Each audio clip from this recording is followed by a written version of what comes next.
everyone, welcome to Adobe Live Day 2. I'm with photographer Tyson Wheatley and Deb Heary from Tiny Atlas Quarterly. Welcome everyone. Thanks for choosing us again instead of the World Cup.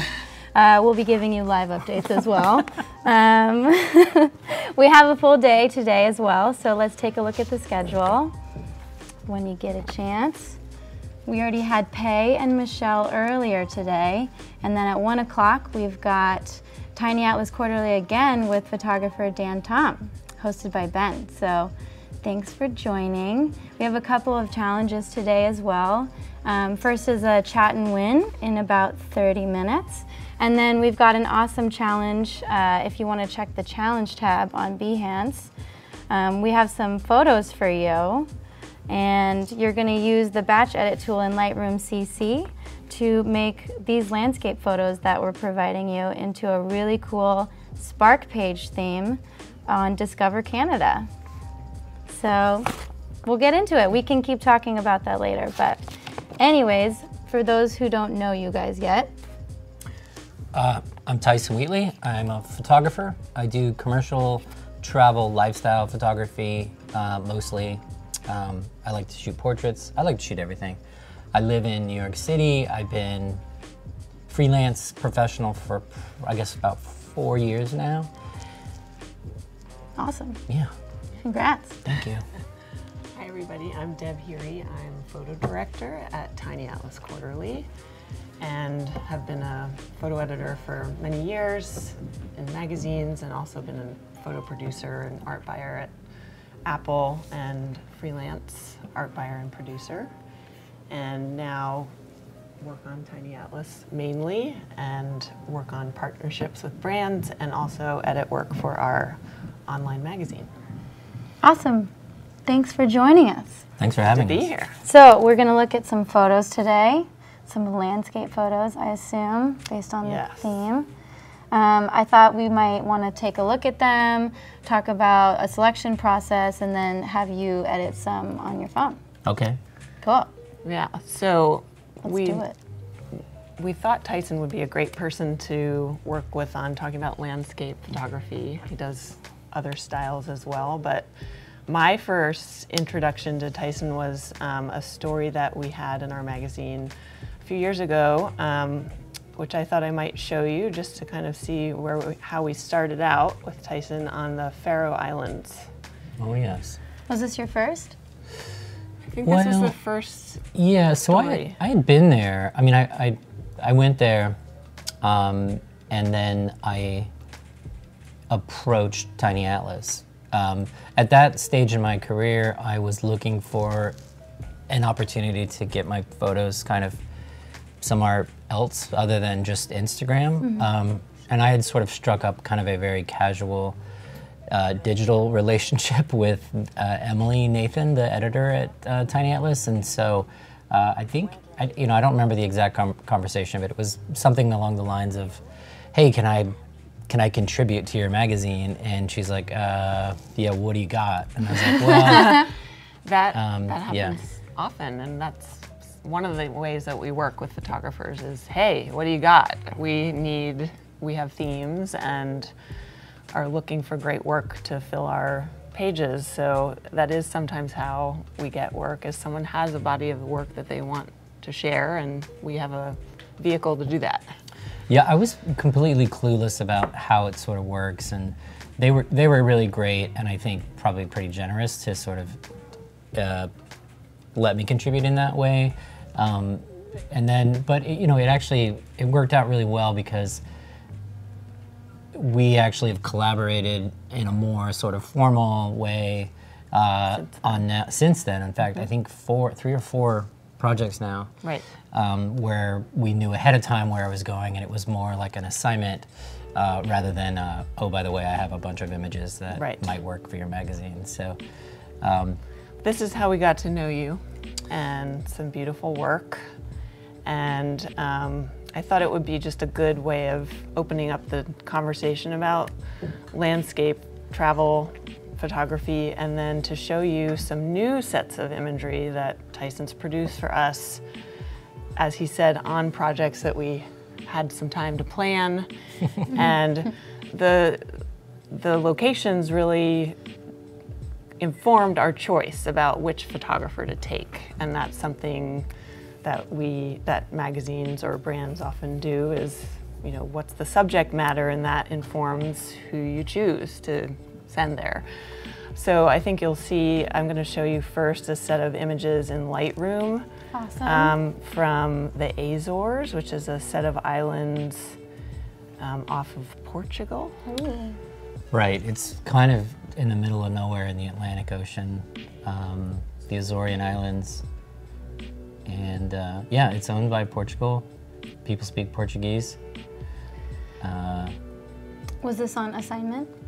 It was. Yes. So Yeah. we Just were recently, actually. in June, end of June. Yeah. So we were invited to send a photographer on a trip, and I think there might have been a few others on this particular trip, and they had a itinerary planned out, and Tyson was fortunate to have, you know, local guides taking them to all these points of interest. But one of the things that they told us before the project was just what's really special about this place is the landscape and the variety of micro landscape climates, and that it's fairly untouched and unfamiliar to most of the world. It's not one of those places that you hear about constantly, and we try to cover those places and introduce people to new ones. So. Yeah, I'd be curious if anyone watching here had previously heard of the Azores. I myself, I'd heard of it, but I had never, I really wasn't all that familiar with it at all. Yeah, and I don't think there's a ton of images out there from it, but I think that's going to change, actually. I get the sense, just from my time there, that it's, at least they feel like it's getting ready to explode in terms of visitors. And it is kind of one of those places right now where you can still go and get a feeling that it's not overwhelmed. You're not overwhelmed with tourists, and so I strongly recommend it. It's definitely untouched in that sense. For a lot of the time we spent there, we were often kind of the only people there. I mean, you can easily get to a lot of the points. I mean, it's like, I want to say it's 6 islands. One of them is completely uninhabited. It used to be people living there, but there was like a pretty enormous volcanic eruption in the late 80s, and nobody lives there now. And we were there on 2 main islands, San Miguel and Terceira, which is, in Portuguese, means the third, which stands for the third island that was discovered there. But I think on each of these islands, you're talking about like 50,000 people, a pretty small population.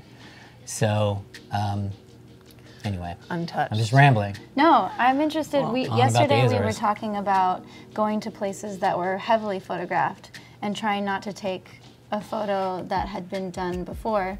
So with this trip, what was it like going to a place where you hadn't seen any photos? Did that change your eye a little bit, or? So I had seen photos of the one we're looking at right now, actually, that location. That's called the Seven Cities.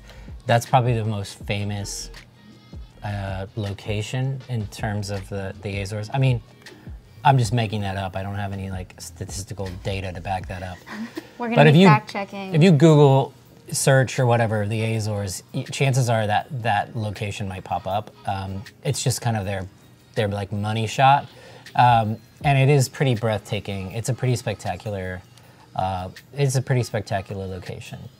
One of the better locations that I've been to, and I've been to a lot. What time of day was this particular photo taken? That was sunset. It's gorgeous. And we were talking about the light in India yesterday. What was the light for you, the natural light in the Azores? Well, so it was a couple things about this trip, just for context. It was very quick. I think I spent a total of 4 total days, like physically there. So that, you know, add a travel day, half a day of travel on either end of that. But I think so, and it was divided into two different islands. So in terms of a travel experience, it was pretty intense.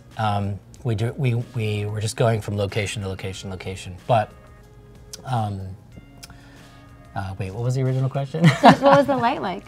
The light. So the light. Compared. So the light, as you can imagine, as you might expect, in an island in the Atlantic, it changes quite often. That was one of the more interesting things for me, at least, about the Azores, is that you. Like, it's funny, you know, they have these microclimates, and it's funny, as soon as you get off the airplane, when you get to the airport, the main airport in San Miguel, there's like a shop there, and they're selling T-shirts that say, "You get all 4 seasons in one day in the Azores." And I would say, similar to trips that I've taken to Iceland and the Faroe Islands, which you mentioned earlier, because of the winds and because of where it's located, you can the light changes. You're getting a lot of like cloud and not cloud, and so we would have moments where we were kind of literally on like a beach setting, and then 20 minutes later we were driving up into like a foggy forest. Yeah. Wow. Like here. So we had all kinds. I wouldn't say I was able to get a read on like the light in any sort of particular way. And how do you prepare for that when you're, like, before you go, if you don't know what you're going to encounter? So ideally you get more time because you can't really control some of those things, right? Especially when you're on an itinerary that's already preset, right? You know, you're going to be on this island these days, you're going to be on this other island these next days. We've already sort of penciled in where we're going to be for sunset and sunrise. But the weather is the thing that is always changing, you know? And so ideally, if we're thinking about this just in the context of like, how do we take a good landscape photo, you really need, it's not just about having a location and being there at the right time of day. You really also have to be watching the weather patterns very closely, and to be flexible, because sometimes you may need to, you know, you have a 6 a.m. start time, but then you realize like, wow, there's clouds coming in, so, you know, just through experience, you know, well, the sun actually is not probably going to be peeking up over those clouds until a little later on the day, so maybe we hit another location, then we go over there, and, you know, it's kind of a guessing game. Thankfully, I had a producer on the ground who was very flexible and sort of understood my neurosis in that regard, and, you know, we had a quick conversation every morning about, you know, the weather and the lighting and the timing, and, you know, using his best judgment on how to get to those, you know, how much time it might take to get to these locations. We sort of came up with a plan, and then we just threw it out the window when the weather didn't cooperate. But so when you're looking to take some landscape photos, do you have any sort of tips or tricks or principles that you like to abide by while you're traveling? I don't know. Yeah, I don't know. Yeah, I'm sure I do. Help walk me through this. Yeah. Like Tyson's a really good photographer, and so probably some of the things that happen for him in his mind to pick this spot might not be something he can articulate. It's just having an eye, but I mean, I think his style is kind of these epic moments. We actually did a project for a client where they were looking for, epic was one of the themes, and he was one of our choices for people to ask for those types of, and what makes an epic photo, and so funny. That's pretty good. What are your views on zooming for landscape pictures? That's an interesting question. Views on zooming. Do you use zoom lenses for? Maybe you could talk about. I use wide lenses for landscape. So this like photo, I would say, I think that photo was probably my 25 to 70 millimeter. That's kind of my go-to, but ideally you would have like a 16 to 35. That if you're, well, so I mean, there's tons of lenses that you can use, but just in general, I think you want to, if you're shooting landscape, you want to shoot wide. And if you have a good enough camera body and a good enough lens, you can crop in and in effect zoom in that way.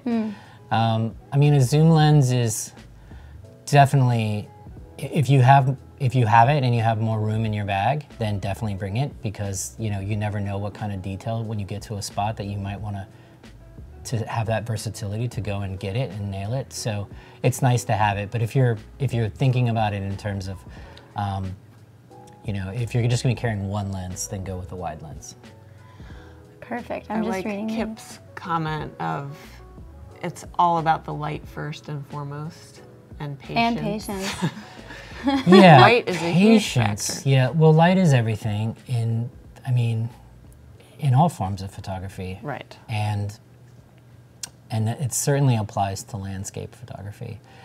Patience is maybe even more key, because, so I don't know, let's break it down. So if I'm thinking about my tips for photography, the first thing is like locate, and this is not like in order of importance, they're all equally important, right? So first is location. How do you find a location? This is before the trip even begins. It's a lot of research. It's a lot of looking at images from a place what already exists, trying to figure out, it's tricky sometimes because you might see an image and then you think like, well, where is that? And some of these exact specific locations are well kept secrets. In fact, I know I have a lot of great photo friends, and I definitely am pretty guarded with some of my special places that I like to go. But in general, if you can get into a location, that's like half the battle, right? So you get to a place, and then also, Google Maps is like a really good tool, I should mention, just to get a scale, a sense of like the distance and where that is, and seeing something from above sometimes will give you ideas on where else you might position yourself. So that's one part, finding a location. Once you've found a location, you want to get there. You want to get there before this like light that you want to approach it from. I mean, so you have to think about where the sun is. So right, sorry, I'm backtracking now.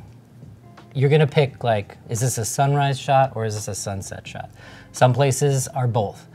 Some places are obviously, it's gonna be one or the other, just by virtue of how the sun is gonna be, brightening the area, your subject matter. So you need to figure out where the sun is gonna rise and set, and then make a determination of like, okay, where do you wanna be, either in golden hour, blue hour, whatever. Blue hour. Blue Love hour, that. yeah. Well, that's like my favorite time to I shoot. need to know about blue hour. Did you do any of that in the Azores? Do we have an example of that? We might. And do you use any tools, any apps or things like that to check where the sun's at, or you just are smart? I do, yeah. I don't know if I'm gonna remember. I think it's just called Sunsetter. There's quite a few out there actually that are rad, and they'll just show you like, just using like geotag location, it'll just show you like exactly where you are, and then it'll just position it on the phone and just show you like exactly where the sun's gonna be and where the shadows are gonna be, and that's a super useful tool. Is this blue hour? Yeah, that's blue hour. So this is a different location, but That's why, once you said yeah. that, I had a I love thought that. in my mind. I think I might know what blue hour is. So golden hour, if you think of golden hour as the hour before the sun sets, then blue hour would be the hour after it sets, right? So the sun is set, but it's not. There's still light in the sky. You don't have the explosive pinks and necessarily in the sky. You don't have that like, the amazing sky that you can get in a sunset. But I don't know. There's something about the tones that it picks up especially if you have clouds. So that's another thing, right? We want to talk about when I think about weather and weather patterns, with landscape photography, I'm always looking for something in the sky. Clouds are great. Some people think, oh, it's cloudy, it's overcast, then it's not a good time to shoot. But That's a good time. if you have stuff in the sky, there's a couple things that can happen. One is a cloud can diffuse bright light. Light can bounce off clouds. It can help illuminate certain areas that you may not have. Blue hour too? Yeah, that's blue hour. I like blue hour. I think I like You're doing good I at think I know the blue hour. You're nailing Go it. photo I know the editor, blue hour go. That's blue pictures. hour, yeah. Well, there's such a soft Yeah, it's super soft. light on the person. And I know this is a landscape photo to me, Right. even though there's a person in it. I sometimes think of landscapes as portraits of a place. And so to me, having a person is sort of a portrait on a portrait. Yeah, I think that's a good point. It's funny because I don't necessarily think of myself as like a good or great landscape photographer, to be honest. I just don't. Like, I like shooting landscapes, but I would much rather shoot somebody in a landscape. Right. And I think, so when I think about good landscape photography, you always need to have a subject. And that can, I guess, be in a, I don't know, like, here's an example, right? Yeah. Yeah. Well, I think number one, a person in it can give it scale, which is, that's not the only thing, but in this picture, there's the scale of the size of the people versus the ocean and the landscape. There's some motion in it too, which is, I like a photo that landscapes can be stagnant sometimes, and usually there are people. Sometimes you're going somewhere completely remote, there's no people, and then you're shooting cows, which is also okay. Which is great. But Yeah. it's just Love a having cow. I shot a lot of a cows. in the being. Azores. We're humans, and we like to relate to other people, so it's okay to see a person Yeah. in a landscape. I think in gives it general, scale. the general rule is probably you want to have something in the foreground, Yeah. and that can be a person for sure, for scale, for Well, giving it like a human or emotional connection. And we have a Correct. quick question from Rich. Do you use lens filters or filter in post only? Yeah, I have a UV filter on most of my lenses. I couldn't tell you which exact model because I don't remember, and also it's stuck on there and I can't get it out. And I'd love to know how you approach editing blue hour versus golden hour versus any hour. So I wonder if we could go through some edits on any of these. How I would, so I don't know. I don't know that I approach it any differently necessarily. But Also, we have about 5 minutes until chat and win, so yeah. get ready to win an awesome notebook that Deb will talk about soon. yes. Well, while you're looking, one other thing about Yeah. people in landscapes is something we talked about yesterday, which is that seeing a person in the landscape can have the effect of making the viewer feel like they're there or right behind that person. And we talked yesterday a lot about that, so I won't go on and on about it, but for some consumers of photography and travel photography and landscape, you are looking to get to see a part of the world that you don't otherwise get to see, and maybe this draws you in and makes you feel like you're with that person or watching the surfers jump off the rocks. I love that photo. Love that photo. So with thanks. the Azores photos, are those all the final images for the spread, or are these just a wider edit? So this is a wider edit. It's actually an edit that we did for our Instagram story, which we've already published, and I could show if people can go on our Instagram and find it. And so now we'll go back in and edit these images. By the way, that was taken with a drone. By the way, Oh, that should was mention that. talk about drones. Yeah. Gorgeous. Well, we can definitely talk about drones. I feel like it's added a whole new dimension to, for me at least, for landscape photography. Here's a drone shot. And getting to positions and locations that you normally can't get to. I just get into the habit now of anytime I get to a location that I just immediately want to put a drone up in the air just to help me, first to see if there's like a different perspective that I just didn't consider, or just to get a view of that, get a view from above of what it looks like, or maybe just looking straight down. It's really fun. I think about it primarily as like a tool. So, it's so funny because like these feel so old now looking at this. Well, we've looked a at month them ago. a lot. We've looked at this. No, this is Tahiti. Oh. And this is like this is more than a year ago. Actually, with Adobe Stock. So these pictures are on Adobe Stock also, but. And this is with the Phantom 3 actually, and so I feel like I can tell even a difference now in the detail Oh, that's cool. that I'm able to get with the 4. I love that. That's one of the most famous waves in the world. That's the Chopu. Yep. If any surfers out there are familiar with Chopu, it's Massive. But that's interesting that you said you use, the drone's obviously a tool to take pictures, but it can also be a tool to kind of be your location scout when you don't have a location scout on a editorial shoot, or for those of you out there who don't have a whole crew putting together photo shoots for you, that a drone can be a tool just to kind of get the lay of the land. Yeah, and also weather. You know, you can just put it up in the air, you can get a better sense of like, you get a bird's eye view, and you're like, oh, okay, wait. Over that ridge is an interesting view, or there's there's a storm coming, or, I can think of several scenarios where it's been helpful beyond just getting a photo. It's right.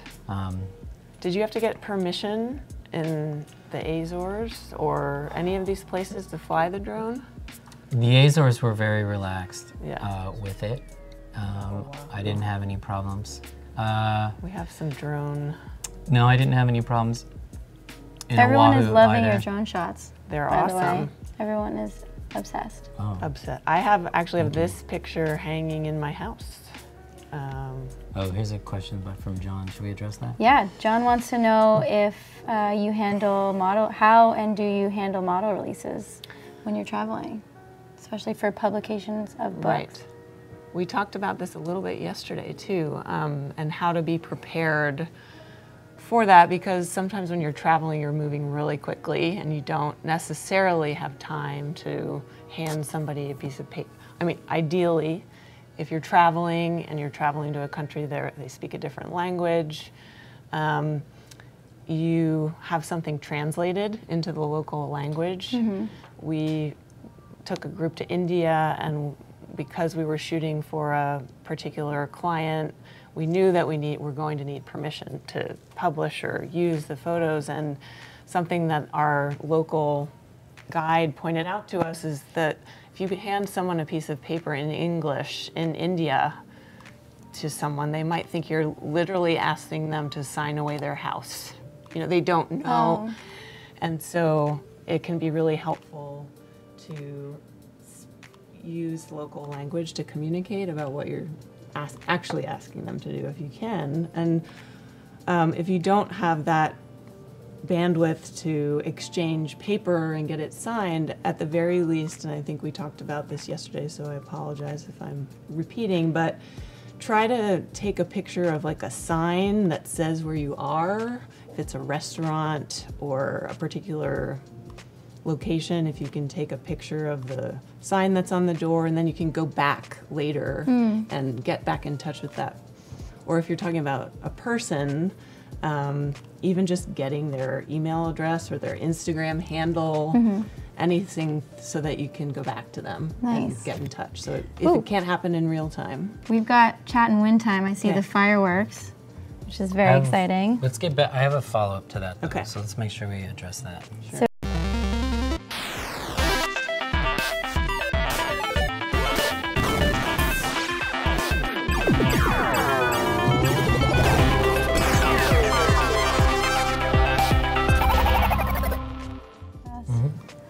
Hi, so for one lucky chatter, if you log into behance.net/live and say hello, you can win this awesome notebook. Deb, take it away. So this is a notebook designed with Allswell, which is a friend of ours, company that's a friend of ours. And on one side it's lined for writing, and on the other side it's blank for drawing. This could be a great thing to use if you're trying to get model permissions. You can just write people's names down in here. It also has That's so perfect. illustrations on the inside of just things you might have with you if you are going somewhere and taking pictures. All's well. All swell, All swell. yes. So, Oswell. and these pictures are taken by our founder and photographer, Emily Nathan. Beautiful. Okay, what were you saying about model releases? Going back to the Tyson place. had Oh, something. you had something. Right, say. so, well, I just wanted to say that. Oh, we got a winner. Fortuné. Fortuné. Lovely. Fortune. Good fortune today. We will contact you And and send it you to will you. get the notebook unless I steal it. So Have you ever So, used Congrats. photos with people in them without releases? What about recognizable people in the background? okay, so can I answer that? Yeah. So you just correct me if I'm wrong. Okay. But John, so you don't need to worry about. So you only time you really need to worry about model releases if it's like identifiable people. Correct. So if I'm doing a commercial job or an editorial assignment and I'm doing a portrait or something up close with someone, I'm always going to get a model release. I have copies of them right on my phone. You can just have them fill everything out, Right. and it's really easy. I think Adobe Stock Photo might even have one that is Yeah, just like they a do. model release form that you can just give someone, they can fill out right on your phone. If you're shooting people and they are in a public area and they're not identifiable, then you don't need to worry about it. If it's like a crowd of people, it's not something, you don't have to get model releases for everybody. So in the case of like this guy, We who had to track him down. we did, and I had his email. That guy's name is Alex Pendleton, which is very helpful because he has his name tattooed right on his chest. not everyone's gonna have that. He's a real Not everyone has He's a that. real badass surfer that we met in Tahiti. He was, but he's a surfer dude, and he like was kind of hard to track down. Like it was just hard to get him to respond to email. Once we eventually got him, he was totally cool. I think we actually were successful tracking him down using Instagram DM. Wow. So Technology. times have changed. You gotta. I mean, the fact is, like, it's kind of a pain. It's kind of yeah. a pain for people to like fill out a little thing. Right. But In this case, the most important thing is that you acknowledge somebody. If you're doing, for me at least, there's ethics involved when you're shooting someone. You want to make sure that they know exactly what it is you're shooting them for. Right. I did a campaign in Hawaii not too long ago for American Express, There she is. and I wanted, wow. Hello. Yeah, that's the photo. So, so in this case, it was approached ahead of time. The model knew, like, I'm going to be shooting this specifically for a campaign, and we Right. had the model know and all that stuff That's all awesome. signed out ahead of time. Mark wants to know, was that shot using Fujifilm? No, I don't shoot on film at all. Nice. Oh, the I- one with the surfer? I would love. I'm assuming Or that's any of the them. one. Yeah. I wish I could shoot on film, but it's just too expensive of a hobby for me. Yeah. Although we do play around with Instax cameras sometimes. The Love Fuji those. Instax. Oh, sorry. Yeah. Well, But- we did do that. We did.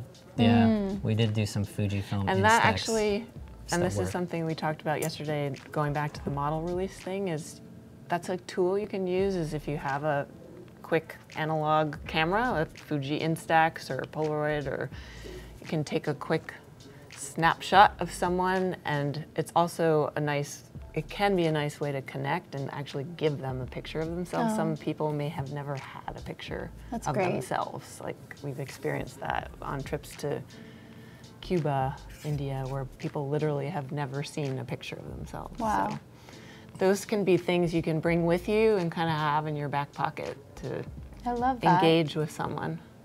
Great. Well, I would love for you to pull up some photos and edit Okay, yeah. today.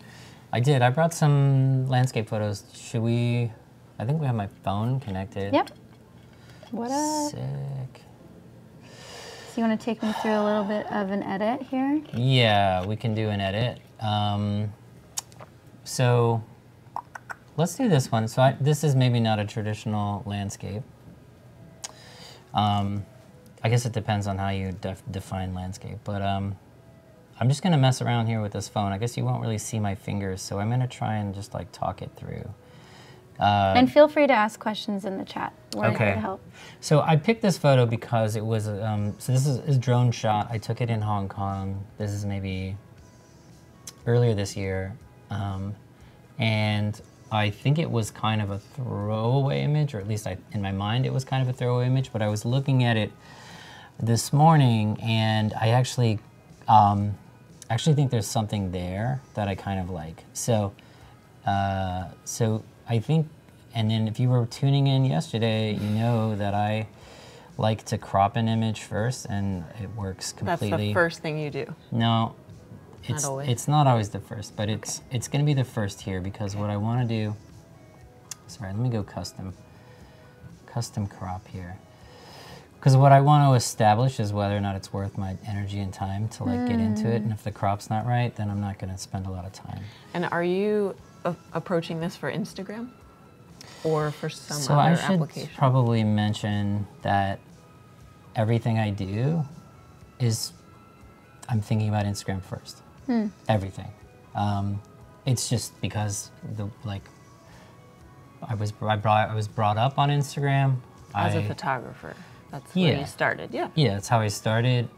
That's also why I edit so much on my phone is because it's the work I'm generally, most of the client work I do, I'm creating images that are going to be viewed on a mobile device, and so I make Instagrams for a living, basically. Right. So that's why I'm always thinking about that first. Right. Okay, so I'm cropping it now. I'm definitely getting a little excited about it. I think there's something there, so I want to maybe start to adjust I want to straighten this a little bit. So I'm just making a slight adjustment to the horizontal axis, and now I'm going to do the vertical because I'm OCD and I want to make sure everything is like exactly lined up. Do you do this with most images or when it's related to architecture? Every image, yeah. Yeah. It's one of my favorite Your tools eye too. really likes things to be lined up. Oh yeah. Yeah. It wants. It will, Sorry, I'm having a little... otherwise, you're trying to correct it. I guess in I your, can't talk in it at the same time. It's more difficult than I thought. Okay, so I don't know. Maybe this doesn't have to be perfect, but so the next thing I'm kind of interested is the temperature, and I just want to like play around with that a little bit. Just the difference between. Do you remember what time of day it was when you took This was like, it doesn't really matter because it was like so cloudy. Yeah. It was overcast and kind of gross actually. Do you typically like warmer or cooler images? I like cooler images. I like the colors on this because I can see kind of purples and greens and like hues of orange. So I'm kind of intrigued by that. So I was just playing around in color there. And then we're gonna go into light. Light is usually the first thing I do. I'm gonna up the contrast.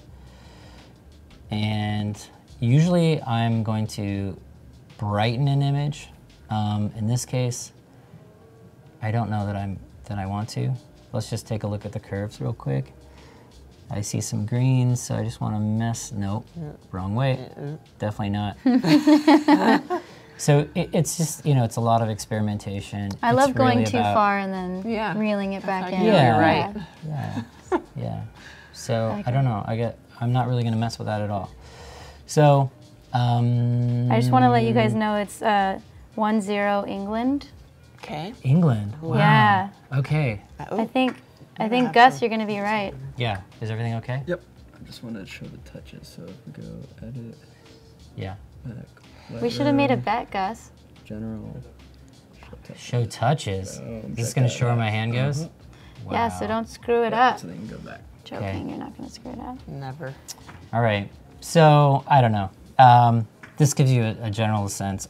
I don't use any real. I don't usually use presets or anything like that. I think the one, this is going to be close to me. I probably will crop it even tighter and maybe even straighten a little bit more. But I feel like if we think about where we started to where we are now, I think it's a more interesting image. I'm just for the sake of getting rid of it to see, I'm going to maybe get rid of that thing. And what tool were you using? I just used the healing tool. Nice. Healing. Yeah. That was So quick. cool. Yeah, it's super quick. Anything that at this point, I'm just looking for anything that's going to distract the eye from what I want the subject to be. If there's another one, could you show how you use that tool? So people Oh, who how I don't know use how it? to use it. Okay, I mean, I just showed how to use it. So that little white, so that little shirt there is, it's just bothering me a little bit, and so So you click where? I'm just clicking on that little brush tool, and then I'm just, Nice. so There you it's can gone. move this like that, There you go. Oh, interesting. and it'll mess it up. But it's basically just gonna clone wherever I want it to go. But it did it on its own much better than I was doing, so let's get out of that and try it again. So just the heal tool. You can use that. And Say okay. yeah, And then zoom out. now it's gone. Wow. So I don't usually do a lot of that, but it's just for stuff that maybe stands out. Okay, so now So we cropped, we did color, yeah. exposure, some healing. So we're gonna crop it again. I'm gonna come in a little tighter. And then I don't know, maybe everyone is really bored with this photo, so maybe we should move on to another one. You can pick a landscape. I'm gonna go back to that, Oh. get it right. That was wrong, I went the wrong way. But you get the idea. I love how the greens and the blues are showing up a lot more Yeah. Yeah, I after like your that edit. one. I like that one. So I don't know if you guys can remember where we started. Oh yeah, let's go back to where we started. Let's just reset everything. There we go. Wow. So I don't know. All right, so Cropping landscape. is great. I need to How about this one? really think That's, about yeah. it. This is epic. Speaking This of. is epic. This is drone. Yeah, it's another drone. I guess maybe we shouldn't do all drones photos. So I'm gonna just rotate that. I like that. To me, that's a more interesting image. The motion is going. It's going in a way rather that my than eye down. likes. Yeah. This is in Belize. Yeah, this is Belize. This is the Great Blue Hole in Belize. I don't know if you've been there. No. It's just it's a huge, it's a cave that collapsed. The top collapsed in on itself, and like an underwater cave. The top of the cave collapsed, and it created a 150-meter hole, basically, in the middle of a reef system. And yeah, I was in Belize working for Belize Tourism, actually, and only 4 boats are allowed to go to it a day, and we were lucky enough to get on a boat, a private boat, and we had it all to ourselves. I say we, me and my girlfriend were there, and our captain was so rad. So this is, so here's another just general tip for anybody, I guess, is if you can make friends with the locals, then sometimes it can really pay off. I try to make friends wherever I go, and I just generally try to be friendly. But in this scenario, it was also, there was a bit of anxiety and stress about this photo in particular. So in this case, I already knew about the Great Blue Hole. I had seen aerial photos from it. Most of the aerial shots I'd seen were taken from probably a small aircraft. And so there's a lot of challenges in shooting in an aircraft, which are obvious. You're moving very rapidly. You don't necessarily get the exact angle that you want. getting to the Blue Hole is like a 4.5-hour boat ride. Wow. So it's a commitment, and when you get there, you don't necessarily know what the weather's going to be like. So it's very hard to predict. It's in the middle of the Belizean reef system. It's on the Yucatan Peninsula. Yeah. Okay. So it's on the Gulf of Mexico. Wow. And it's yeah. So You just don't know what you're going to So get. was this you have a sense shot- of what you're going to get, but you don't know because Yeah. it's your Since you said you were working for a client, Yeah. was this like a deliverable that you knew you had to They get? didn't specifically ask for this, but my vision was I'm going to drone the Great Blue Hole. Drone it. I'm going to drone it. Drone yeah. it. It's my motto in life, So, really. well, not Drone it. just that. Not just that. I wanted to drone it, and I wanted to have a boat in it. Sure. You know, I wanted to have a subject. Well, the boat really helps again Yeah. with scale. So we have two Right. questions. The Yeah. first is, what drone was used to take this photo, and Bit have you ever lost one? Have you ever lost I've a never drone? lost a drone. This is the Phantom 4 Pro, DJI Phantom 4 Pro. And how far up are you? Oh my So I'm gosh. I'm at the max Yeah. height, which is 500 meters. This is as high as I could go. And as you can see, I'll go back to the original. As you can see, I don't actually fit everything in. And where are you? Are you on the boat? I'm on the boat. Wow. Yeah. I need to find a picture. So so there's more to the reef there that I'm not able to get into frame. But that at the high, so I went as high as I High could. as you I didn't could go. know how high I needed to be exactly. I just kept going up and up and up until I was like, it was like that was as was high as it. you can go. You can't go any higher. And I was like, okay, then that's going to be my frame. And the reason I brought up making friends with the boat captain earlier is because two things. One, when we got there, there was another boat there, and it was full of happy visitors. I think scuba. Actually, I think people were scuba diving. This is a very popular scuba diving location, for obvious reasons. You can go all the way down, and there's like hammerhead sharks and stuff down at the very bottom, and it's like pretty rad. We didn't do that. We did some like snorkeling around the reef area, but we weren't there to scuba. We were there to drone. You were So, doing a drone.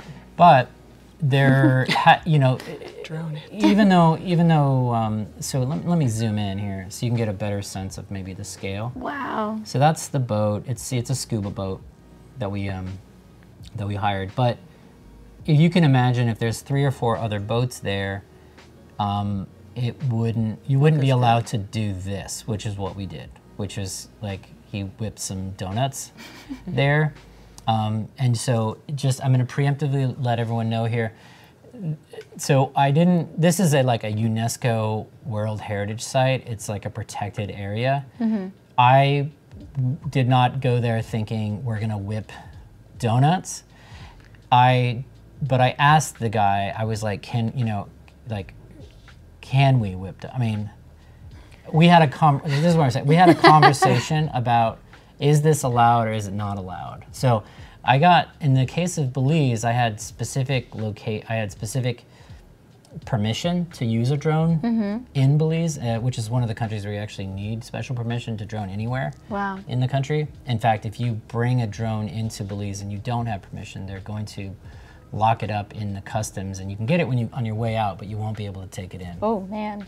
So, anyway, but I didn't have specific permission to whip donuts in the Great Blue Hole, and I wasn't sure if it was like, if that's okay. Is that gonna? I was like, is this gonna damage the reef system? I didn't know, but the captain assured me like this is okay. totally fine. We're not gonna damage the area. But I don't know. I just feel like I should say something because. Yeah. In my mind, at least, it was like questionable. Like, is this responsible? Is it not? I mean, you could argue that like, you could lose control over the boat and run into the reef. Or, I don't know. We weren't like going super fast, but we were in effect creating this like whirlpool, which is what I wanted in the photo. So anyway, long story short, It's gorgeous. I took a drone. So look, I don't even know if we need to edit, really. It's like close to, this is exactly what it looked like when it came out of the frame. Wow. I think there's some things that I would do in this case. I normally, if I bring up the highlights a little bit, might bring in a little more detail. What I'm looking for specifically is I want the detail of those little waves that are being created.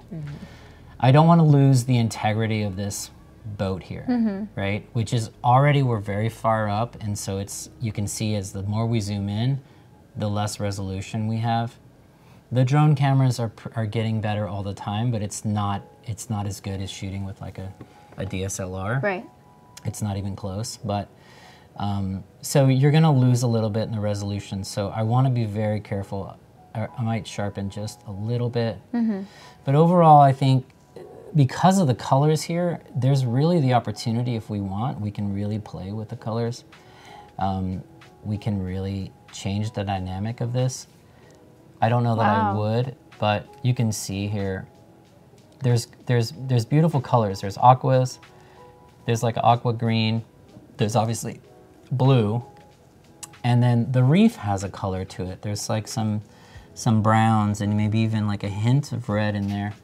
So what I want to do is I really want to play around. What I'm trying to do is basically, I'm looking for a right, maybe without losing the integrity of the actual place. I'm looking for something that might allow me to highlight the colors of the reef, and so it can be offset.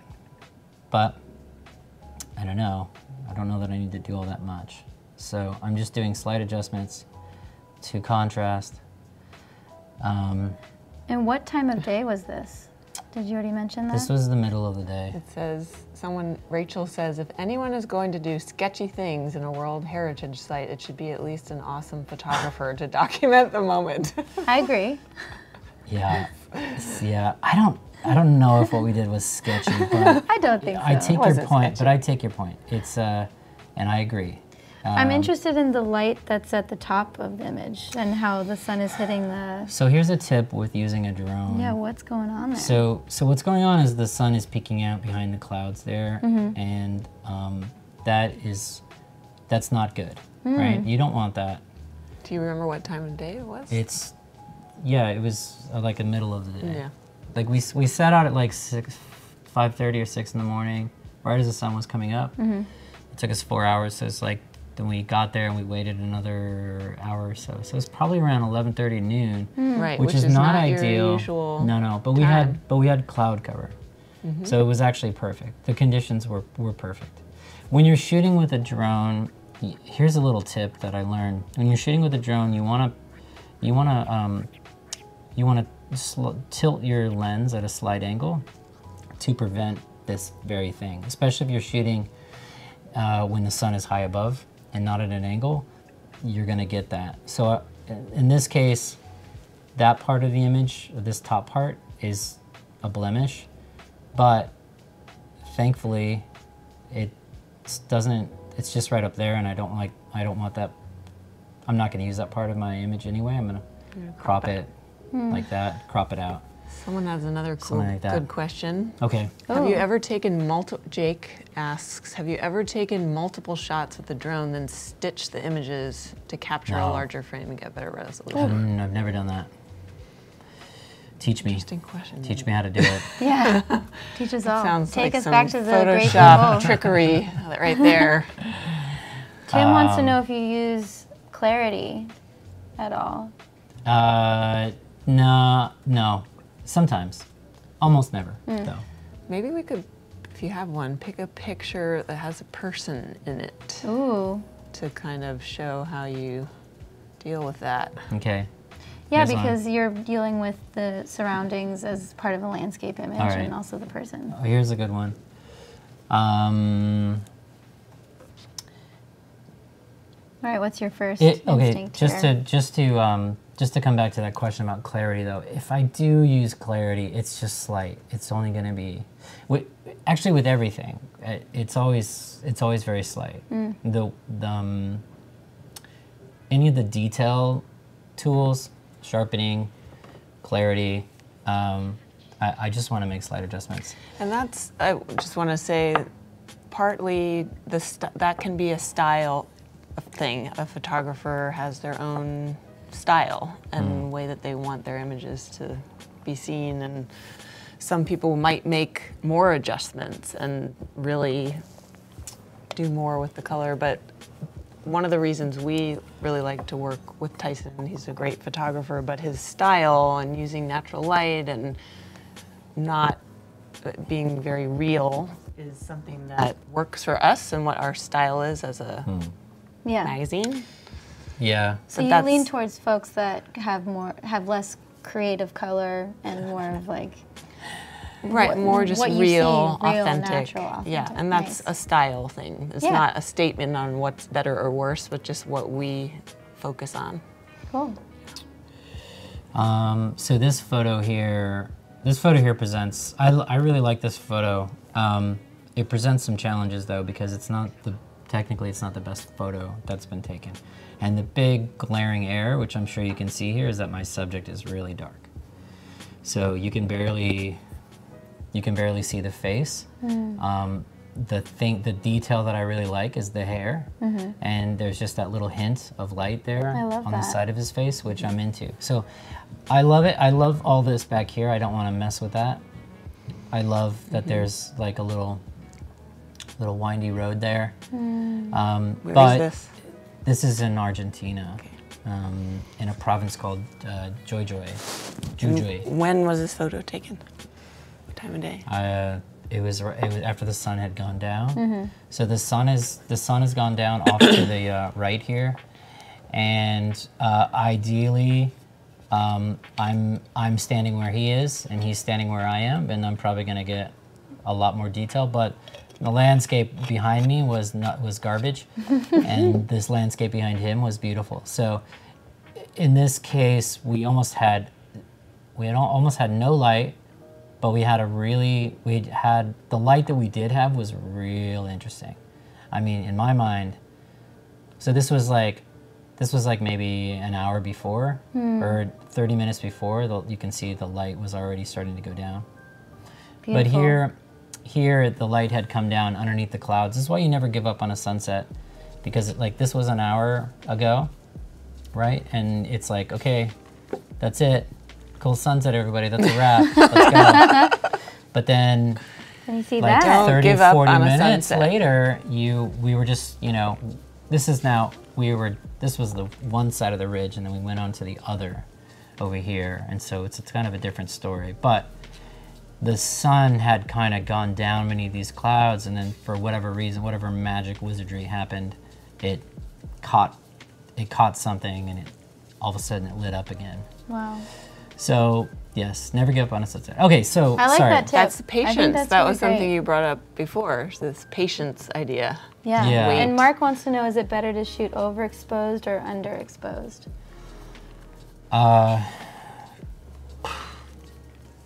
If you had to pick one, I would think under. I think you said that yesterday, that you typically do that so that you can bring things back. I think it's easier to fix. Yeah. At least in digital. Well, so I tend to shoot over, though. Neither. I tend to shoot over a little bit, but that's something I'm kind of growing out of. I went through a phase where I was doing that, and I was also blowing out the skies almost entirely. And I don't know if you guys have noticed, but particularly on Instagram, it's like a style. It's like a trendy style to blow out your sky. Yeah. And to have the effect of just that's just pure white back there, and so you can shoot overexposed and kind of get that effect. Even in the middle of the day, you can shoot that way. But I like to shoot exactly the exposure. I don't know if that I captured it here, but I don't want to lose this. Yeah. I don't want to lose what's back here. That's sky. I like sky. Anyway. So we have about 28 minutes until the deadline for your challenge, but just wanted to let everyone know. So for this, I think it's really about what can we do here to brighten this gentleman, my friend here, Delroy. So let's go to the selective tool on Lightroom, and I'm just gonna highlight the area that I want to do, and so I haven't attempted this yet, so I don't really know what's gonna happen here, but let's start with the shadow and see if we can't draw some detail. So you can, if I go extreme, you can see what I'm doing, and that's actually pretty gross. But let's see if I just bring up the exposure in general. So, okay, so now, I don't know, maybe we've brought up, we definitely, his jacket's maybe a slightly more visible. I think that this background area, okay, What are we doing here? so I'm just highlighting some of the background there, and I'm also gonna bring that up a little bit to try and capture. These are very slight changes, but if you get a sense of what I'm trying to do here, I'm just using this tool, and then I'm bringing up, Shadows. yeah. Whoa, now you can see the road a lot. So, That's great. right. And is this cropped in the way that... No, Oh. so I'm working in reverse the way that I normally do. But that's because I'm not sure yet. I don't want to lose anything just yet. I don't want to rule anything out. In fact, I think I like this crop the way it is. I would say if I were to go with a crop here, it would definitely is going to be like a 5x4. So let's crop it. Yeah, let's see what that happens. You didn't lose your sky. Yeah, I'm not gonna lose my sky. I might go that way. No, I don't like it. Might go that way. No, I don't know. What did you say, Deb? You like that one? I liked him in the middle. I like him where he was. Dead Yeah. center, That's right? where you shot him. I like how the Yeah. hills fall behind him. It's beautiful. So, I will say though, what? like, so What would let's you do in say, this case? well, I'm just thinking about possible applications. Like, let's say you were shooting this for a magazine and they needed a spread. You might, or the designer might move him over just to not have him be right down In the the middle of gutter. the in the gutter. But you're not thinking about that right now, but if you sent this to a magazine or someone downloaded it from stock, they might end up doing that for their own reasons. But Yeah. it's nice that there's flexibility So, in the image to do that. so Deb, to your point, I may not just crop it at all. And I'll give it to you and you can crop it. Right. Right. And that when Yeah. you're doing work for clients, let the designer crop it if they need to. So this is where we started, and it's very subtle. But it just brings up some of that on him. Some of the detail. I think part of why I like this photo is maybe just the mystery of it, and that it's not all illuminated. But if we zoom in now, you can actually see the other half of his face just slightly. So, yeah. There was a photo you took Pretty in good. India Pretty good yesterday that we were looking at that was like I'm gonna that. save that one. Forget which one it was, but it was the same effect that I really loved, where it's just kind of hinting at this person. Ooh, yeah. Which one was it? One of these? Oh man, I don't even say. It was a Should- close-up I could portrait. get It it. was gorgeous. Should we save this one for tomorrow? So we're gonna do a session on mobile editing tomorrow, I think. We are. So I want to save a few. I'm gonna save this one because that one's cool. it's too good. You gotta tune in tomorrow. Let's do a couple more. You want to if keep you- doing this? What do you want to? Well, we got 24 minutes till the challenge, so we should do a couple more, and if people have questions, we can answer. And then we'll look at the contest, and then you get to choose a winner, both you and Deb, which is very exciting. Someone's gonna win. What are they gonna win? You get to win a year of CCP with 1 terabyte of storage. So I'm going to be submitting. That's pretty good. Yeah, right? That's Yeah. great. So Yeah. I think it'll be awesome. I'm checking the score real fast before we Keep go. going. This is awesome. Still Someone says. 1-0. Okay, keep going. Okay. Yeah, let's keep going. um, Thanks, Kip. Yeah, thanks, Kip. If people want to, What's we a could good? try to put together a story, but I think people are really interested in what you're doing.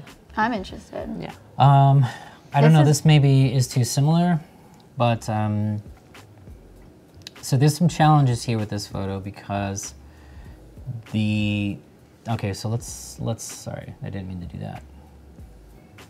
So let's look at the photo first. So we have a subject here. Is my buddy Ryan. This is also in Argentina. Beautiful. This the landscape is pretty amazing. We took this little hike that kind of positioned us over here by the right side of the image. There's like a little trail that takes you there. In fact, here's the trail. So here we are. We're walking down this little trail, and it drops you off over here, and then this is the view.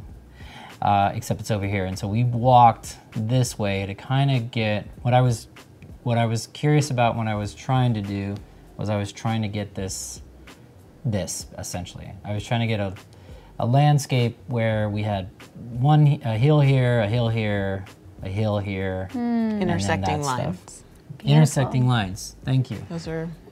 I don't know. Your I don't eye get these goes technical there. things. But, yeah, I was just trying to compose an image basically, and then we had Ryan who had earlier in that day bought this kind of ridiculous but also truly awesome poncho. Is that a poncho? Yeah, from this. We were at this mountain village and they were selling all kinds of awesome stuff, ponchos and things like that. And he bought one, bright red, and so we said, Ryan, you're the one that has the poncho. You're definitely gonna have to go stand there because we need a subject. So, I'm sure he wanted to do that. well, Based on the he's poncho. he's a photographer. He gets it. Yeah, it's not. Well, that's a tip: is pop of color in a landscape sometimes is Yeah. a good thing. So essentially, this is what this is kind of the crop that I'm kind of looking at before I do anything. But the one problem that I have here is back here, which is the problem is this is actually a very colorful mountain range. In fact, it's called the Mountain of 14 Colors. And so there are, even though it doesn't really show up here in the photo the way we're looking at it now, this is full of reds and browns and all kinds of colors. And I want to, if I can, we just didn't have the best light, and so none of that is really showing up. So I think I might toy with it and see if we can bring it a little bit to life without completely altering this image. So,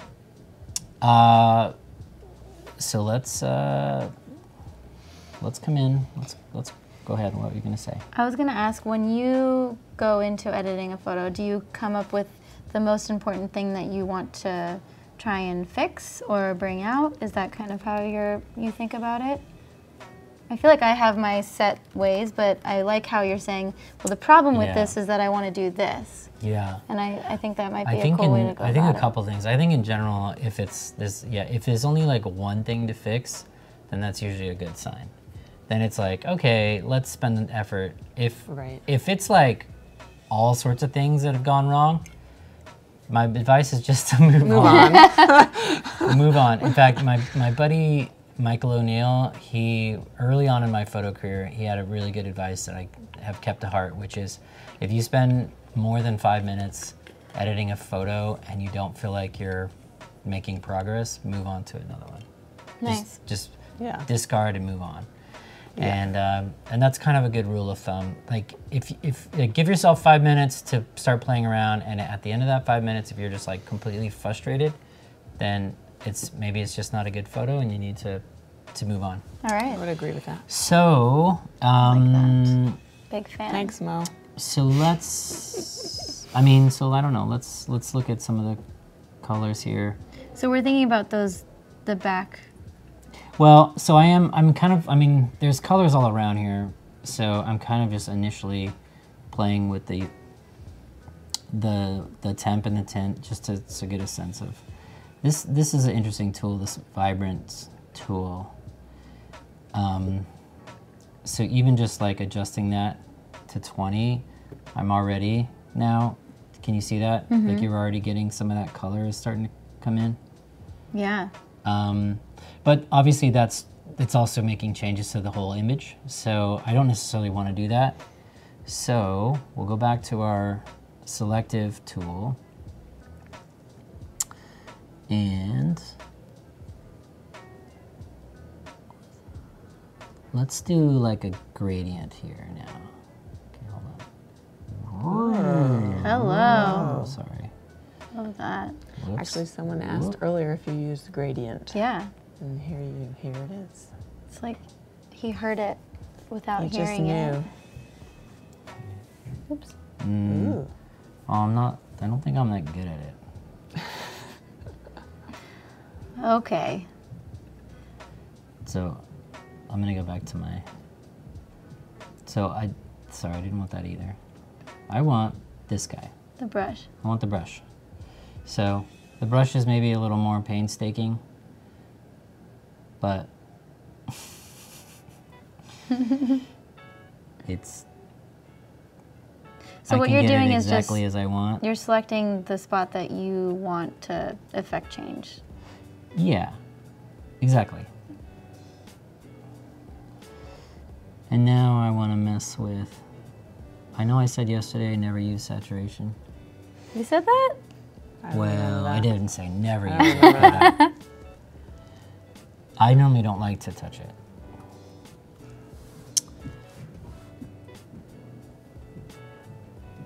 Where are we now? Oh, exposure. Oh, so we're still working on the mountain. See it? I Yeah, see. just working on the mountains. So bringing up shadows, Yeah. crushing highlights a little Well, bit. I want it to be, so I want to brighten them a little bit. Mm-hmm. And then I want to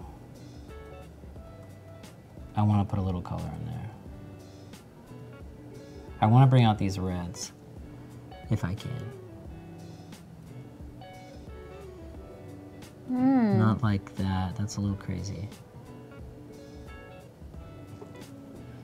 Maybe somewhere in there. Nice. It's different. It's, I mean, the thing about these mountains is they actually look like that. So it's been helpful, what you just Yeah. did. So that is where we started, and it was kind of just like, I don't know what color that is. Kind of boring green. Now we have at least some highlights of the, we brought out some of the pinks and some of the reds. That's so. great. Would I you don't do know. anything with your friend and bringing him out a little bit more, or do you like it that it's subtle? My friend is he's pretty dark there. Yeah. So we'd probably bring him up. We'd probably brighten him a little bit, yeah. So we'll bring him up. Let's expose him. Ooh. We've got a little. We got a question? Well, we've got a little quiz going on. So who in chat knows the difference between vibrance and saturation? And people are answering. Vibrance doesn't affect skin tones. Saturation affects all colors. Cool. Vibrance intensifies Intensifies muted muted colors. colors. All right. Wow. Interesting. Is adding a grain on a photo a good idea? A seam. Do you ever asks. do grain? I don't know. Can you think of a scenario where you would add a grain? I think it's a style. It's like a style thing. I add it's grain not- to some of my images, but usually for closer up portraits. But it's not. It's very subtle. Yeah. Yeah. When it comes to landscapes, I think then it just confuses the image a little bit because I everything mean, is so landscape, far you're trying away. to have it be as realistic as possible, right? Right. I am. So I don't know. This is kind of, that's maybe my, Did we bring him up a little bit? maybe I'm, Yeah, he's you a did. little brighter now. Nice. So I don't know. Maybe this Yeah, is my, I like it. my finished product. So you'll notice that in all my edits, they're very slight things. I don't do a whole lot to change things, but that's just a style thing. Oh, and we were talking about that yesterday too, of that while you were there, this is what you saw, those colors. And so Yeah. later on when you're editing, you're trying to bring out what you actually saw, because sometimes the camera doesn't do Doesn't what do your it eye justice, does. yeah. And so you're trying to do it justice, exactly. And from an editor perspective, whether you know the location or not, are you looking for similar things that evoke what it was like to be there? Right. I think I can see from the before and after that I would pick the one he sent with the adjustments made, because it has those warmer tones and he's brought out the subject, and it's just a more interesting picture, and probably that's how it looked, and it in the end looks more compelling. Yeah. So You have a shot for landscape. If you did want to go landscape, Oh. orientation on your phone. You want to go landscape on your I saw that you tried phone? switching it to landscape instead of portrait. You have a shot. Oh, like that? Yeah. there you go. Just switch to this. What Okay. up? Whoa! There it is. Hello. Let's Yeah. do it. You have the Cool. option for We either. are talking about landscapes. I know. anyway. We Nice. should do it. Uh, Yeah, we've got about 12 minutes to do maybe one more, and then look at submissions, and then you guys get to choose. well, Mark is asking if it's possible to import raw files into Lightroom, and it is. And yeah, Do you shoot raw? I shoot raw. Yeah. What is the file for a drone? Is it a raw Yep. file? No, it's called a deep. You can shoot in RAW, but it has its own It file has its name, own name. which I yeah. can't remember. If someone either. can, it starts with like a D. It's like a DP. Yeah. And can you import those into any program that you need? Yeah. So this is like now, just in the last year, the getting raw files onto a phone. Like something happened. Like I don't know what. I have no idea technically what happened, but all of my favorite photo editing apps that I use on my phone, including Lightroom, we were able to like get raw files now, straight Nice. from your phone, and then edit into these files. I think maybe it had to do with just space. Maybe it's like a cloud. thing. Cloud. It's a cloud thing, Yeah. maybe. So are you typically on a mobile device these days, editing? Yeah, 90% of the time. Especially when you're So if traveling? it's like a client job that I have, and it specifically is for like a very big file, then I'll go ahead and edit on Lightroom on my computer. But that's usually the only case that I do it. My comfort level with editing is just on my phone. It's like I spend like all of my spare time basically just on my phone editing photos. I do it on the bus, I do it on the airplane, I do it when I'm laying in bed. And it's just my comfortable workflow because I do a lot of traveling, I think, and because I'm doing it a lot just from like hotel rooms or wherever, and because a lot of the projects that I do, they require a very quick turnaround. Yeah, that's primarily how I edit. Wow. Well, I guess we get to see a lot more of it tomorrow with mobile photography. So, But that'll for be cool. example, like if we go back to my computer, this set of images, which was partly for a story for Tiny Atlas. Did you work on these on your laptop, on your desktop, or do a lot of this on your phone? No, You can't I remember? think I'm all done on my phone. I'm All on sure. your phone. Wow. Yeah. That's great that Even you my have that favorite one. I flexibility. just don't tell you that. Yeah. It doesn't matter. As I mean, long the as it happens. files are big enough. Yeah. The editing is good enough, and I think the files are big enough that people don't actually notice Right. anymore. So I think it might be cool to talk for a few minutes about this set of pictures was Okay. shot in Hawaii, Beautiful. Oahu, and Tyson said 100 pictures, and I made my own selects. It's like five Down of them, to- 5 good ones There's like out of the 100. 40, almost 40 good. They're all good I don't know. anyway. Yeah, okay. And Some of those are iPhone, actually. we don't discriminate Yeah. anymore. And there were some interesting there's landscapes, there's subjects that we connected with who are local people. This woman here is a lei maker. And this woman here. Go full. Yeah. Oh, you guys should follow this person on Instagram. Kimmy Swimmy is her. Follow Kimmy Swimmy on Kimmy Instagram. Werner. She's a Kimmi.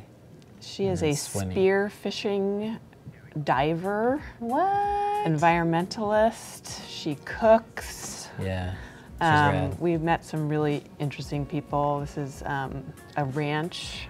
I know what Kualoa Ranch on Oahu. This is where they filmed Jurassic Park. Oh no. Jurassic World. Jurassic World. Jurassic World, Okay, not Jurassic sorry. Park. Which one is that? Jurassic Park was filmed on Kauai. Oh. Okay. Jurassic World is the most recent one. Oh, okay. Or actually, I don't think it's the most recent one. It's the one Second from a couple. one, third one. I don't even know Who knows? anymore. I don't know either. Some surfer people we ran into. When I say we, I mean Tiny Atlas, not me, but Tyson was there. There's some drone of a neighborhood, like an old neighborhood on Oahu. And were these some of the underwater GoPro? No. This is you. No, this is where I broke my camera actually. On the boat. What happened? The underwater housing broke and I got salt water in my camera. That is my nightmare. These are bad memories. Don't show this. Don't show this. I've always wanted to take underwater photos. This I'm is so nervous. Austin Kino is the man behind Kimmy. He has his own traditional boat.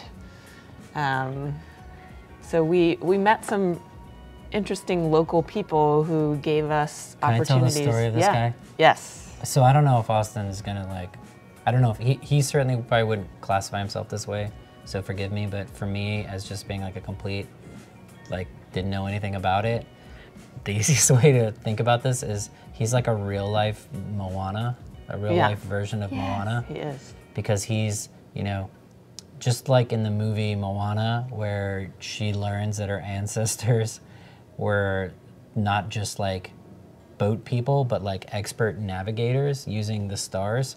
He has proven, or he's part of a movement of people who have helped prove that the people of the Pacific Islands, including Hawaii and Fiji and Tahiti and all those places, that they didn't just inhabit these islands by accident, that they actually created these boats and used the stars and navigated hundreds and hundreds and hundreds of years ago. And so he's built this boat and uses the stars to navigate. So and went all the way from Hawaii to Tahiti. Wow. His boat is called the Holokino. Yeah, there you go. And you can find out more about him and what he's involved in. Yeah. It's pretty cool, and we've interviewed him for the article we have on our site now on Oahu. But I just bring this up to say that we were talking a little bit about this yesterday. Sometimes getting connected to local people can really expand what you're able to show photographically, and they can take you places that you couldn't necessarily go, and give you kind of a backstory to the landscape. Yeah. And how did you connect with this guy? It's awesome. This is the value of having a Deb Oh. So I need a Deb. behind We need your a Deb photo shoot and an Emily. to connect you with these rad people. Tiny Atlas did a project with REI last summer where we were doing photo workshops at some of their events, Autessa events, and met some people from a shoe brand called Olakai. And they actually connected us with him because he works with them as an ambassador, brand ambassador. And whenever we're sending photographers to places, we try to have interesting things for them to do while they're there. So they're not, yes, you could wander around and take great pictures, but having some grounding experiences along the way, Yeah. I think is a good So you're way to on this kind of- boat They are on this boat. I'm on the boat. Yeah. with a camera that With the camera. maybe eventually breaks. I'm so sorry. No, I think he not went this time. underwater. I took it underwater and put a housing on it, and salt water seeped into it. Ugh. So, Yeah, we don't need to talk about yeah, that. that's a very sad story. I'm here for you though in the future. So here we are in Lightroom, and let's say I wanted to take, these are my selects that I made in Lightroom. If I wanted to take all these images and put them into Bridge, which is how we usually put together a story and order it, I can just select all of them. I can go to albums, no, sorry, save to. I can pick a folder on my computer that I've set up for where I want to keep these images to edit later. I'm going to put them in Tyson Edits, Oahu, Wide Edit. I'm going to make a new folder because this is my selects. Oahu, selects, create, choose, save, bam, it's saving. I just think it's really easy to use. That's great. So we have 2 minutes until the deadline's over, And then and we get to choose. I can go into Bridge and I'm excited too. Also, I heard people screaming outside of Here they this are. room. What happened? I don't know. Did anything happen Oh, in they soccer? tied it up. Tim is on top of it. Oh, thank you, Tim. I was just like, I heard like a, ah. so here we are in Bridge, and this is how, when we're putting together a story for the magazine, we can move images around and decide what's coming first. And just, this is how we work. And Now, Deb, don't you Yeah. think that you have too many boat ones in there? so, right, I will, before I start ordering them, and I probably would now go in and change the label Okay. to a 7, to a yellow. For me, yellow is second. I don't know if that's technically how Adobe says it should be, but What does it take to get into the magazine? You got to get it to 8. well, it's red if it goes in. Wow. So I'll change it to red. But Okay. usually so here we have, it'll tell me I have 37 down at the bottom of the What screen. do we have to get down to? Usually a story for us is about 20 pictures, Okay. maybe 15 to 20. Screaming. Wow, I heard People, a roar of people are excitement. roaring. What is happening? Please, someone tell Somebody's us. rooting for somebody. It's not about what I'm doing, I'm pretty sure. But That'd be pretty rad if like all of Adobe I'm is sure it's screaming. not that. Uh-huh. But right, we will take out repetitive things, like for example, oops, I moved too many of them. But I'm not going to pick both of these, so it'll be a choice, these two next to each other. But I'll pick Thanks, one. Danny. Really cool.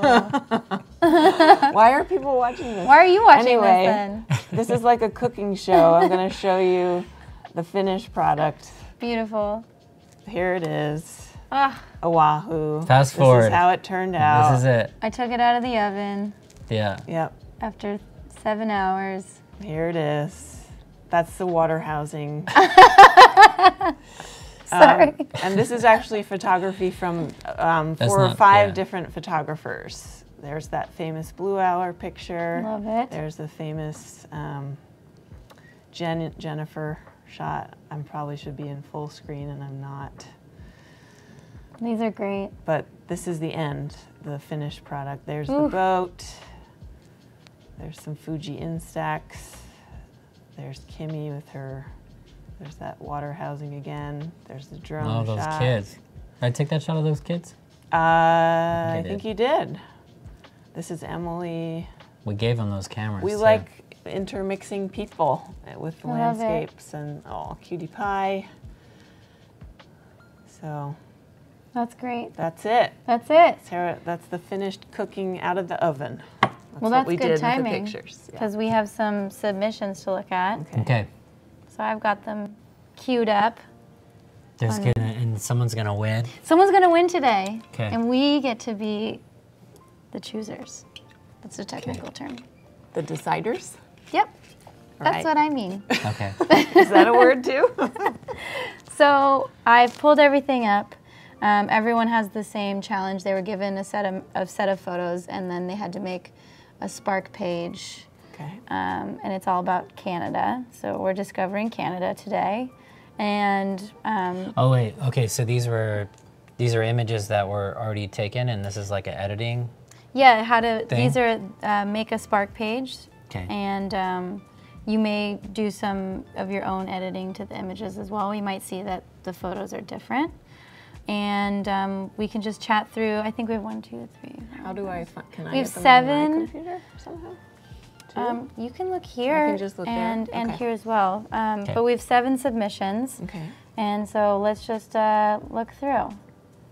So this is the first one. this is the first Okay. one. So I see some transitions between images. Oh, we got it. This is from our earlier winner. Wow. Okay. Okay. You could win double today. Yeah, Chat and win. I know. Okay. I know.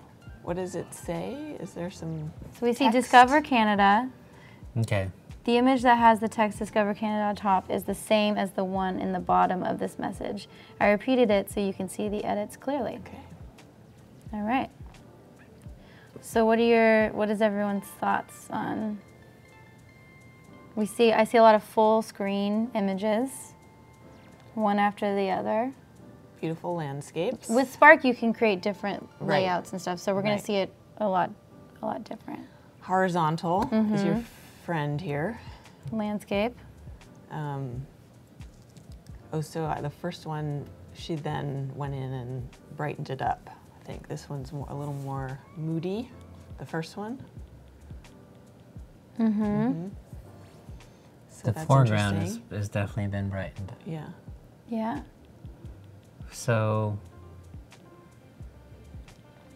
yeah, it's pretty. Are we commenting on the photography or the layout or both? Beautiful color. I don't think anyone's just the editing. Just the editing. Oh, Paco took the photos. You did? Well, you already win, so Wow. thank you. Oh, I see. Okay. So we're looking at the editing and Got it. the layout. And Okay, gotcha. So these are choices people are making about. So everyone got 3 choices. How did Got it? I'm so confused. I'm sorry. It's You my get- first time, guys. No, you're good. We So got 3. Maybe we should look at the next one so we can start comparing. These are the. Yeah. These are the 3. These are the photos that you were given. There were 5 images. So you could pick which ones you wanted to edit, Yeah. and Got then it. you edit them. Okay. Yeah. And then you make Now a we Spark page. Understand slow. the program here. Learners, guys, we're sorry. Sorry. We're okay. We're on That the was same the first page. Wait, we're not critiquing pictures. Okay, Okay. first one. Whew, Paco, Dang. killing the game though. I'm that sorry. is one pretty Awesome. mountain. So this is our second submission. Yeah. Okay. Seems like I see a different transition, text. different text, Style. colors. A Different crop, crop. on that picture. Everyone's picking that one too. Right? There's a crop there, right? Okay, Or is that's it the a same pretty picture? severe crop. You want to drive a little bit too? Do I? Yeah. Okay. You're doing I want great. you to feel what it's like. I think it's this one has been turned into that, unless I'm. It's a different shot. Okay. God. All right. But we chose some different transitions between the images, Okay. different text. Colors are more I f- blue on this one than I the feel last like one. everyone is doing a great job. Yes. You're all doing a great job. Everybody's. I don't know. I'd have to see the original on this. Like that blue, the blue sky is pretty blue for me. Mm-hmm. The detail on the mountain though was so rad. Oh, it's not a crop. Or a little bit, yeah. Yeah, a little bit. So you can see, yeah. So that's the original. Ooh. I don't know. What do you think? Is it too blue for you? I don't know. Too blue. I don't know. That's a. Just a question. I think it's just a choice. Yeah. It's just a style choice. And I could see Wow. this, like, if this was for like a tourism board, They love or it. they would, Too that would, perfect. because it's just really Yeah, it's compelling inviting. and bright and, It's like people will planet want to Earth go in a there picture. even though it's cold, but it's still sunny. So it really depends. Yeah. But I think the idea is this is for a tourism for Yeah. Discover Canada. So Very nice. bright, Let's eye-catching. This is going to be really hard. I know. I don't envy you. Paco in Canada. Paco! Wow. A journey in 3 Okay, images. here we Okay. go. A whole journey in 3 images. So this is different. Okay, so this is a severe edit. This Take is a look at green. these It's beautiful quite photos. different, yeah. Do you want to be there? Yes. Mm-hmm. Happy little clouds. Yes. Mm-hmm. What else do we have? Happy little trees. Thanks, Tim. So we stuck with it's vintage. Yeah, it has kind of a Yeah. vintage postcard I dig it. application there. We've got, Timeless quality. we've got some, It does look like a postcard, doesn't it? yeah. Or like an old photo. Yeah, So different. very different from the one we So were just different. looking at. Wow. All right. Okay. Moving on. No cropping was going on there, I don't think. Yeah, I'm wondering about these crops. Discover Canada. Wow. Again, So there's a lot of, a lot of Red, reds. yeah. pink. The clouds Interesting. look different. Yeah, maybe some, go up a little bit. What's happening over here? I Oh wonder. no. Yeah. It's like a lot of structure has been added to those clouds. Maybe some clarity. Yeah, look in the background here. Look at this sky color. Yeah. This is by Asim. amazing. Okay. I mean, it's fun. It's like, Some grain maybe. it's like its own, there are works of Oh art. yeah, there's some grain in there. Yeah. This is just another choice to kind of really play around with the colors and treatments and Got a little different tagline at from the end. our usual Tiny Atlas treatment, but that's the beauty of all This these one tools. feels like another, Looks like a painting. yeah, it does. I really like it, actually. It's strangely, I like all these edits. I would never edit a photo like this, personally, but It's creative. But that's the thing is everyone, you could take I the like same 'em. photo and they'd Yeah. all be different. Make it your own. Yeah. I like that image a lot. That's so cool. cool. All right, next one, Right. landscape. So we see Mm-hmm. not Oh. a full bleed that. image. Hello. Mm-hmm. That's different.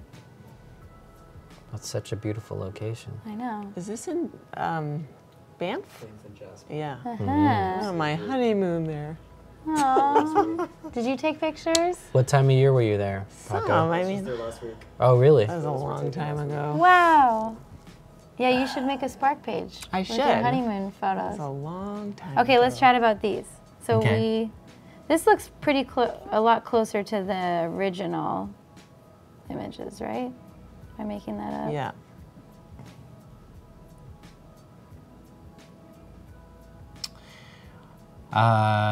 You brought the bleeds That's up been a a little real, bit? I think that's a great improvement, actually. Yeah. Yeah, Yeah, that's a good edit. just everything subtle. Yep. Yeah, I think it was really good. All That might right. be my favorite right Yeah. now. Ooh, that one whose was too. this? It's fine. We'll find out. Next one, Canada Rocks. That's right. I have my favorite already. Yeah, it does. Canada rocks. But like literally too. There Yeah, are Canada that's rocks. a double Those are entendre Canada right rocks. there. Yep. Double entendre. Mm-hmm. Cool. Oh, flip the image there. Ooh. Nobody Yeah. else did that. This is like this feels like a different day. Different. Completely different day. Feels We're really focusing Almost a on the different rocks. planet. Interesting. It's interesting how just these pockets of light have been highlighted. on the left-hand side too. Yeah, it's very cool. Yeah, so it seems like they brought it down a lot, but the things that were still really bright Yeah. stayed super bright. Well, you're right. Yeah. I Yeah. mean, that's what your eyes are drawn to, are these highlights, and you can see they go up all the way up the mountain here. I like it. Very cool. Wow. So is another that just really one good job. image that the person, that the... Yeah. I Or don't no, know. two. Let's look. Two images. Two different Two ones. different Yeah. images. There's two on the right. Right. Yeah. Yeah. Nice. Okay. Okay. Canada rocks. And our Tight edit. A tight edit on that one. tight edit. Thanks, photo Meaning editor. selection, not... Well, from a photo editor's perspective, Mm-hmm. how does this make you feel? Like we talk a lot about what it's like to be there Right. from your desk versus actually being there. So, what is this vibe to you? Well, I better be a rock climber, right? I mean, if this was for like the North Face, you know, like the background for their page, their catalog, for their jackets, or the like tents that hang on the side of the cliff, that could be it would be a great choice. Yeah. I think it always depends. This is more on, like I can do this. I Well, could go one for a is more lovely like- leisurely hike Oh, on sorry. my honeymoon Yeah. through that landscape. So it Yeah, really one is always very depends. inviting, and the other one seems really foreboding. This is like Winter Olympics. But someone That who that says to me like, you better come ready. in some serious gear. You gotta have your gear. Yeah. But somebody might really want to be there to do Right? that. It Yeah. just depends on who the audience is Yeah. and the application. All right, here's our last one. It's pretty amazing how different that know. was. Than, Yeah. yeah. Okay, so this is the last one. I think so. All right. Oh, there's two more. Oh, two more snuck in. I gotta load them up then. Third to last. I don't. Yeah. So this is actually kind of similar to another edit we saw, where they brought out more of the reds. Right. And purples. Which are my favorites. They're probably trying to butter up because they're Because you. trying to get a vote. Oh, I see. Yeah. Yeah. Who's playing to your? This person is definitely. No crops No on problem. this. Just, We got a little logo at the bottom. all right. Sal Designs. I think that. Yeah. Nice. What do you think? It's a little surreal. I mean, that's the intended effect, and it's good. I'm a little like initially I'm just a little like, whoa, where those colors seem a little out of place to me, just like the color of that mountain in this case, and the color of the sky in this one in particular. It's certainly possible that you see sky like that, but it's This is more of a... it's distracting me a little bit. Yeah. Looking at that sky. All right, I'm gonna throw up the last two. So if you wanna, Okay. I'm gonna do my magic. Doo-doo-doo. All right, here we go. Discover it. Do it. It. being Canada. Do This is it. it. Right now, go to Canada and discover it. I'm ready. I'm Okay. just gonna go right All now. right. So one thing about Who discovered epic Canada? Who landscapes. discovered Canada, by the way? Oh yes. I don't know actually. Okay. the British, That would be my I Google believe, if I had a or chance. French, Not or sure. French. I don't know. We were not prepared to do a North American history lesson. So I was Sir curious if Bacon. anyone knew. You Yeah. can Google it. Someone else could Google it, and Yeah. someone So said maybe Sir we have Bacon. some helpers. Okay. One thing I was saying, noticing the last two is the choice not to have them go full. These guys. Yeah, the second ones go full page, full bleed. I don't know what the right word is. And with like these horizontal landscapes for a web page, I think that tends to, it really helps the picture make a big impression if they're all the way across. Can't always do that, but And specifically in Tiny Atlas, you guys have a lot of awesome design elements. So how do you typically choose which ones get an illustrative treatment? I loved what you've done with, especially the Faroe Islands ones. That was great. yeah. I don't do the design, but I think it just moves the story along and just gives, it's a little bit of a playful thing that we're doing, and just another. We have an audience that is not just consumers of photography, but consumers of design, and illustration is an important part of that. And we're sort of mimicking a print magazine to have some illustration included. So I love it's it. not necessarily to cover up flaws, or that's not what we're trying to do.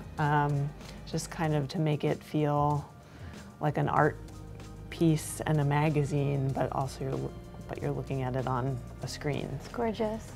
So Okay, we have one last one. Okay. New text. Mm-hmm. Thanks, Akash. Akash. Discover Canada. We've got a quote.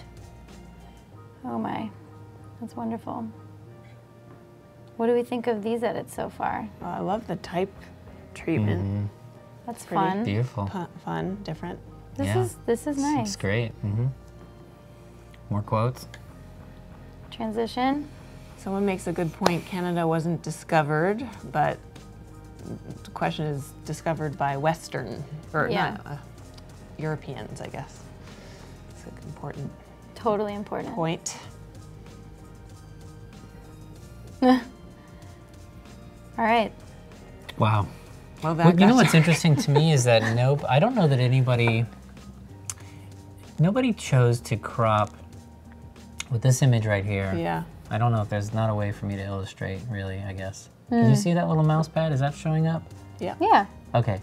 So nobody chose to crop like this with just the lake and the mountain, which I don't know that I don't know that was gonna look good. So maybe someone already did it and was like, no, it doesn't work. But in my mind, there's a lot over here that isn't necessarily necessary to me. And then, there's other interesting things. Like, look at this tree. Love that patch of light There's a there. little patch of light here. So I think